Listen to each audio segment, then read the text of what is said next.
कई बार ना सब कुछ हमारे सामने होता है, बस हमें दिखाई नहीं देता, या फिर शायद हम उसको देखना नहीं चाहते।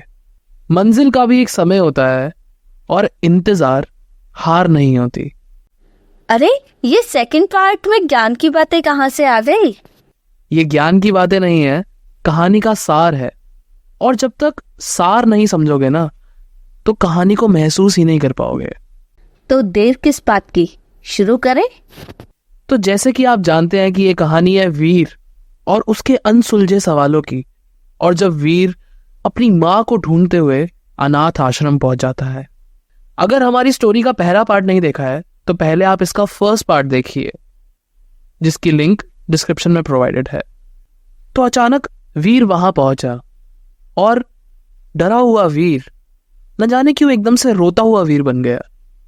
वहां एक महिला, जिसे हमारे शास्त्रों में देवी का दर्जा दिया हुआ है, वो वहां बेसुध पड़ी हुई थी। वो महिला शायद खुद को ही पहचान नहीं पा रही थी।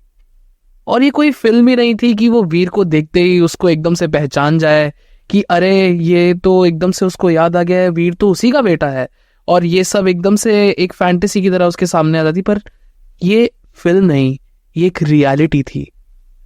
वहां बेसुध पड़ी हुई माँ वीर को देख कर भी बेसुध ही रही।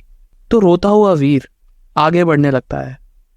शायद उसने कुछ ऐसा देख लिया था जो शायद वो सपने में भी कभी नहीं सोच सकता।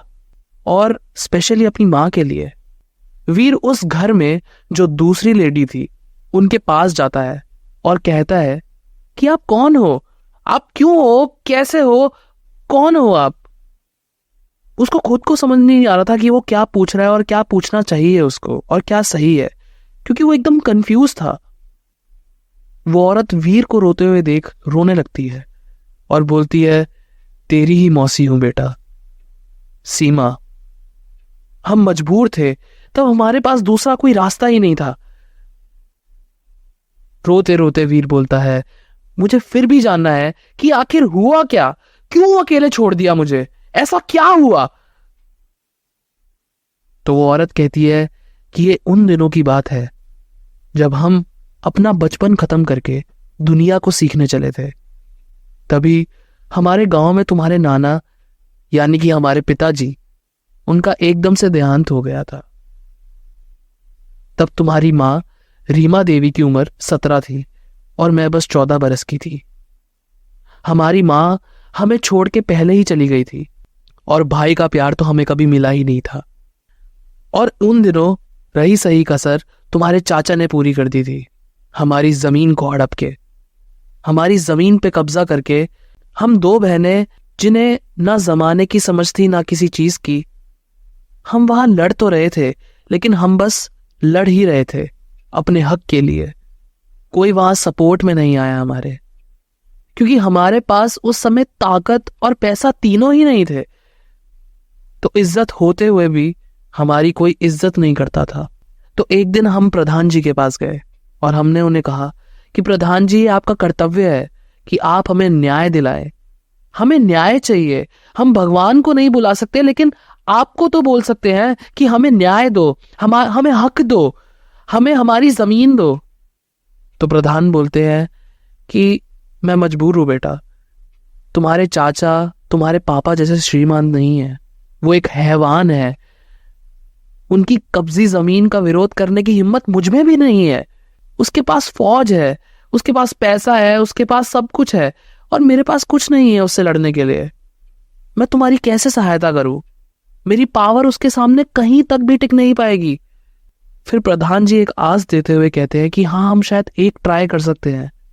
बगल के गांव में एक नया वकील बना है, तुम उसे कानून की सहायता से क्यों नहीं हराते? फिर हम लोग सरपंच से वकील का पता लेके उस वकील के पास गए, लेकिन हमें यह नहीं पता था कि वो कौन है, लेकिन ये उम्मीद थी कि अब जो भी है सब कुछ वो ही है। हम जब गए वहां, उसने पहले तो ये समझा कि हम कौन है, फिर उसने ये समझा कि हम यहां आए ही क्यों।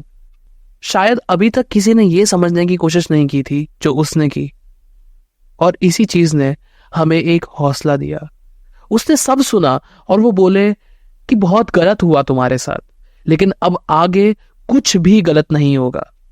वो बोले 2 हियरिंग में आपको आपका हक दिलवा दूंगा, आप बस निश्चिंत रहें। हमने तब निश्चिंत होकर एक सवाल उनसे पूछा कि आपकी फीस कितनी है। तो वो बोले कि आप अभी अफोर्ड तो उसे कर नहीं सकते, तो आप ये सब मत सोचो, आप बस केस की और हियरिंग की तैयारी करो। और सबसे बढ़िया बात ये थी कि हम सच में वो केस 2 हियरिंग में भी जीत गए। तो वीर कहता है, यहां तक तो सब सही है, तो गलत क्या है? कई बार ना हम सामने वाले की मेहनत तो देखते हैं, लेकिन उस मेहनत में छुपा उसका मकसद नहीं देख पाते। जरूरी नहीं है कि मेहनत करने वाला हर इंसान एक अच्छे मकसद के साथ वो मेहनत कर रहा हो।